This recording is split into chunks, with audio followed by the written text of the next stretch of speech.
یہ دنیا ہمیشہ کی نہیں ہے. بڑے بڑے بادشاہوں نے اس دنیا میں حکومت کی، آج ان کی قبروں کا نشان بھی نہیں، کیونکہ انہوں نے آخرت کی تیاری نہیں کی. کہاں ہے فرعون کی قبر؟ دولت پا کر وہ ایسے ہی عیاش ہوا تھا جیسے آج کل کے مالدار عیاش ہو گئے. دولت پا کر وہ اللہ کو ایسے ہی بھول گیا تھا جیسے آج کل کے مالدار اللہ کو بھول گئے. بلکہ ایک بات کہوں گا، پتہ نہیں کہاں تک صحیح لکھی ہے سیرت نگاروں نے، فرعون دن بھر لوگوں کو بے وقوف بناتا تھا اور رات میں اللہ کی بارگاہ میں روتا تھا، کہتا ہے مولا خدا تو ہی ہے، میں لوگوں کو دھوکہ دے رہا ہوں. آپ اندازہ کریں، آپ اندازہ، اسی لیے قدرت نے اس کو اتنے دن مہلت دی، اتنے دن اس کو مہلت ملی. میں کہتا ہوں فرعون رو رہا ہے راتوں کو، فرعون رو رہا ہے. اے کلمہ پڑھنے والے، کیا کبھی تو نے اپنے گناہوں کو یاد کر کے بھی آنسو بہائے؟ آپ مجھے بتاؤ تو صحیح، کہاں ہو، کس دنیا میں ہو؟ یاد رکھنا یہ دنیا میں ہمیشہ نہیں رہو گے. کیا کرونا کی مہاماری اور کرونا کی قیامت صغریٰ میں تم نے بڑے بڑے طاقتور پہلوانوں کو، نوجوانوں کو موت کے گھاٹ اترتے نہیں دیکھا؟ اور تم نے نہیں سیکھا کہ دنیا میں کوئی اپنا نہیں ہے، یہ دنیا مکار ہے، مکار، یہ دنیا فریبی ہے، فریبی. اسی دنیا میں ہم نے کرونا کے دور میں چھوٹی سی عمر میں دیکھا کہ باپ کے جنازے میں بیٹا شریک نہیں ہوا، بیٹے کے جنازے میں باپ شریک نہیں ہوا، دادا کے جنازے میں پوتے شریک نہیں ہوئے، پیروں کے جنازے میں مریدین شریک نہیں ہوئے، مریدوں کے جنازے میں پیر شریک نہیں ہوئے. ذرا سوچو تو صحیح، یہ دنیا ہے. اس مکار دنیا کا کیا حال ہے؟ میرے امام کہتے ہیں شہد دکھائے، زہر پلائے، قاتل ڈائن شوہر کش، اس مردار پہ کیا للچایا، دنیا دیکھی بھالی ہے. میرے بھائیو آخرت کی تیاری کرو. جس دن موت کی ہچکیوں سے، جس دن موت کے تلخ جام سے یہ آنکھیں بند ہو جائے گی اور جسم کا تعلق روح سے ٹوٹ جائے گا، میرے بھائی تیری فیکٹریاں، تیری کمپنیاں، تیرے اے ٹی ایم، تیرے پی ٹی ایم، تیرے بینک بیلنس، تیری زمین، تیری جائیداد، تیرے مکان، تیرے محلات، تیری بیویاں، تیرے بچے، کچھ تیرا نہیں ہوگا. یہ ایک جھوٹے خواب کی طرح دنیا ہے. اللہ جب آنکھیں بند ہوگی تو اکیلا ہوگا، تو اکیلا ہوگا میرے بھائی. ایک فقیر کے دل کی فغاں کو اپنے دل میں اتارنے کی کوشش کر لے میرے بھائی، اس دن تو اکیلا ہوگا، نہ کوئی تیرا ساتھی ہوگا، نہ کوئی تیری سنگت ہوگی، کوئی کام نہیں آئے گا. مال اتنا دھوکے باز، ادھر روح نکلی وہ وارثوں کا ہو گیا. دوستوں کا حال یہ ہے کہ لوگ جنازے میں بھی شرکت کرنے کے لیے کتراتے ہیں. اللہ جو وفا کریں گے اتنی وفا کریں گے، جو وفا کریں گے بس اتنی وفا کریں گے کہ قبر میں تجھے ڈال کر کے منو مٹی کے نیچے دبا کر کے واپس لوٹ جائیں گے. اس وقت کا اندھیرا کیا ہوگا؟ ارے اپنے 10x10 کے کمرے میں اگر پاور بند ہو جائے تو اس کی گرمی کو ہم برداشت نہیں کر سکتے. ہائے قبر کی گرمی کیا ہوگی، قبر کا اندھیرا کیا ہوگا، قبر کی تاریکی کیا ہوگی. میرے بھائیو اپنے آپ کو دھوکہ نہ دو، آخرت کی تیاری کرو. کیا بھیج رہے ہو آخرت کے لیے؟ کب تک دنیا میں مگن رہو گے؟ کب تک دنیا میں مست رہو گے؟ کب تک گناہ کرتے رہو گے؟ خدا کے غضب کو چیلنج مت کرو.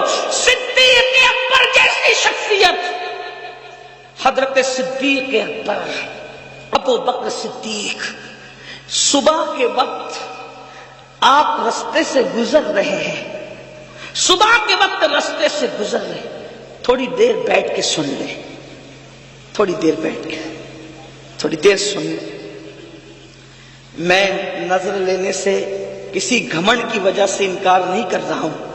ہمارے آقا کا فرمان ہے کوئی ہدیہ دے تو لو، جو انکار کرے گا ایک دن اس پر ایسا آئے گا کہ مانگے گا بھی تو لوگ نہیں دیں گے. میں انکار نہیں کر رہا ہوں، لیکن اتنا ضرور کہہ رہا ہوں آپ کا سب سے بڑا نذرانہ میرے لیے یہ ہے کہ جو بات میں کر رہا ہوں آپ اس کو غور سے سن لو، اس نیت کے ساتھ کہ عمل کرو گے. اس سے بڑا کوئی نذرانہ میرے لیے آپ کی طرف سے نہیں ہے. یہ جو ہے وہ یہ بھی ختم ہونے والا، یہ بھی دوسروں کے لیے ہے. یہ جو تم سن کے عمل کرو گے، اور میں کہہ رہا ہوں اگر یہ اللہ کو پسند آ گیا تو یہی آخرت میں نجات کا سبب ہے. توجہ کرو، دھیان دو. اور آپ سے کہتا ہوں جس کے دل میں اس وقت میرے لیے نیت ہے کہ میں وہ مجھے نذرانہ پیش کرنا چاہتا ہے، اگر چاہتا ہے نذرانہ پیش کرنا تو جتنی رقم آپ مجھے دینا چاہتے ہیں اس مجمع میں اتنی رقم کو آپ سنبھال کے لے جائیں، اور کل صبح اپنی مسجد کے امام کو وہ میری طرف سے نظر پیش کر دیں۔ ٹھیک ہے؟ اب کوئی ادھر نہیں آئے گا، صرف لوگ غور سے سنیں گے، بولو کرو گے کہ نہیں کرو گے؟ ہاں، لیکن یہاں اس لیے کرو گے کہ یہاں سب مجمع دیکھ رہا ہے، وہاں اس لیے نہیں کرو گے کہ کوئی دیکھ ہی نہیں رہا ہے۔ درود شریف ایک بار بلند آواز سے پڑھیں، سب اپنی جگہ بیٹھ کر کے گفتگو سنیں۔ رب ایک بار درود شریف پڑھیں، رب صلی وسلم دائما ابدا علی حبیبک خیر الخلق کلہم۔ عرض کر رہا تھا صدیق اکبر رضی اللہ تبارک و تعالی صبح کے وقت ایک راستے سے تشریف لے جا رہے، دیکھا کچھ چڑیا ہے، چڑیا، وہ چڑیا چہچہا رہی ہے۔ صبح کے وقت چڑیا چہچہاتی ہے تو کتنا اچھا لگتا ہے نا، چڑیا چہچہا رہی ہے۔ اور صدیق اکبر ان چڑیوں کو چہچہاتا دیکھ کر رونے لگے، آپ کی آنکھوں میں آنسو آ گئے، چڑیوں کی چہک کو دیکھ کر رونے لگے۔ کسی نے کہا امیر المومنین کیوں رو رہے؟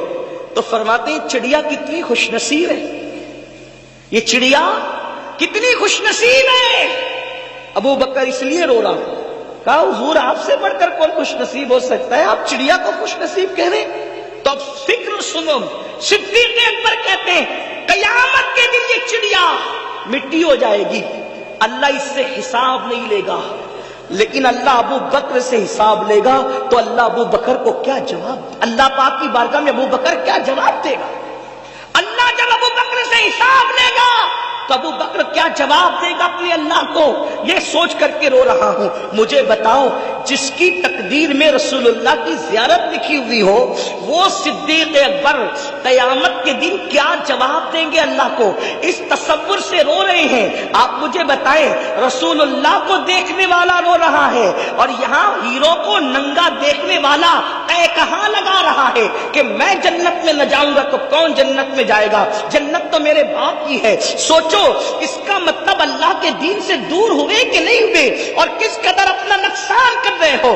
یہ صدیق اکبر کی فکر آخرت ہے۔ اور فاروق اعظم کی بات، اللہ اکبر، سیدنا عمر ابن خطاب کا حال تو یہ تھا کہ اتنا روتے تھے اللہ کے خوف سے کہ رونے کی وجہ سے چہرے پر آنسوؤں کا نشان پڑ گیا تھا۔ اور سیدنا فاروق اعظم اپنے بستر کے نیچے ایک چابک رکھا کرتے تھے، جب شام کو گھر آتے تھے تو اپنے پیر پر خود ہی چابک مار کے کہتے تھے، چابک مار کر کہتے تھے کہ آج تو نے کیا نیکی کی وہ بتا، اور اللہ کو ناراض کرنے والا کون سا کام کیا وہ بتا۔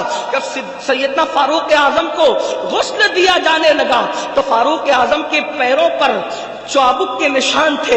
لوگوں نے کہا امیر المومنین کے پیروں پر یہ چابک کے نشان کیسے ہیں؟ تو ان کے شہزادوں نے کہا تمہیں نہیں پتا، جب امیر المومنین رات کو گھر آتے تھے تو اپنے پیروں پہ چابک مار کے کہتے تھے بتا اے پیر آج اللہ کی فرما برداری میں کتنا چلا اور اللہ کی نافرمانی میں کتنا چلا۔ آؤ بڑے بڑی باتیں کر رہے ہو، جمعہ کی 2 رکعت کے سوا اور کیا ہے، اور بڑی بڑی باتیں اتنی، کلمے کا ترجمہ تک ہمیں یاد نہیں، کلمہ صحیح طور پہ پڑھ نہیں پاتے، درود ابراہیم تک آج تک یاد نہیں کیا میرے بھائیوں، اور گھمنڈ کتنا ہے ہم جنت میں جائیں گے، انا للہ و انا الیہ راجعون، یقیناً اللہ جسے چاہے ڈال دے جنت میں، لیکن میرے بھائیوں ہم تو جہنم کی راہ پر ہی چل رہے ہیں۔ اللہ اللہ، میرے آقا علیہ السلام کے دیوانوں، فاروق اعظم کی زندگی کا اینڈ بتاؤں، آپ کیا ہم کیا، ہم نے آج دین کو کھیل بنا لیا، دین کو تماشا بنا لیا، دین کو اللہ اکبر اور دین کی باتوں کو کھانے کمانے کا ذریعہ بنا لیا۔ جس وقت فاروق اعظم کی شہادت ہو رہی تھی، پہلے آپ کو بتاؤں، جو جانتا ہے وہ جانتا ہے، جو نہیں جانتا وہ سن لے فاروق اعظم کون ہے۔ وہ فاروق اعظم جس کا ذکر توریت میں ہے، جس کا ذکر انجیل میں ہے، جس کا ذکر زبور میں ہے، جس کا ذکر قرآن مقدس میں ہے، وہ فاروق اعظم جس کے لیے رسول اللہ فرماتے ہیں میرے بعد کوئی نبی ہوتا تو عمر ابن خطاب ہوتے، لا نبی آبادی مگر میرے بعد کوئی نبی نہیں ہے۔ وہ عمر ابن خطاب جس کو دیکھ کے شیطان اپنا رستہ بدل دے، وہ عمر ابن خطاب، فرمایا جب تک فاروق اعظم امت میں موجود رہیں گے یہ امت فرقوں میں نہیں بٹے گی. اسی لیے فاروق اعظم جب تک اس امت میں رہے امت میں فرقے نہیں ہوئے. فاروق اعظم کے بعد امت فرقوں میں بٹی ہے. یہ عمر ابن خطاب کی شان ہے. اللہ اکبر، یہ شان ہے فاروق اعظم رضی اللہ تبارک و تعالیٰ عنہ کی. لیکن اللہ جب شہید ہو رہے ہیں، شہادت کا وقت ہے، شہادت کے وقت میں فاروق اعظم کے پاس لوگ کھڑے ہیں اور کہتے ہیں امیر المومنین اللہ آپ کو لمبی عمر دے. فرمایا چپ رہو، اب لمبی عمر کی دعا نہ کرو، اس لیے کہ عمر کو اتنا ستایا گیا ہے. اب عمر چاہتا ہے اس فانی دنیا سے اپنے رفیقوں کی طرف، اپنے دوستوں کی طرف، میرے یاروں کی طرف، رسول اللہ ابو بکر کی طرف جانا چاہتا ہوں. اب میرے لیے دعا نہ کرو، میں جانے کی تیاری میں ہوں. پھر آپ نے اپنے بیٹوں سے کہا آخرت کی فکر دیکھو میرے بھائیوں، آخرت کیا ہے انہوں نے سمجھا، ہم نہیں سمجھ پا رہے ہیں. ہم دنیا میں ڈوب چکے ہیں، دنیا دار ہو چکے ہیں. دنیا دنیا دنیا، میرا مال، میری دکان، میرا مکان، میری بیوی، میرے بچے، اسی سب میرے میں، اور یہ کچھ بھی اپنا نہیں ہے. جو تو نے کھا کے ہضم کیا وہ تیرا، جو پہن کے پھاڑ دیا وہ تیرا، اور جو آخرت کے لیے بھیج دیا وہ تیرا. چوتھا کچھ تیرا نہیں ہے. یہ غوث پاک کا فرمان ہے. غوث پاک فرماتے تین چیزیں انسان کی ہے، کھا کے ہضم کیا وہ، پہن کے پھاڑ دیا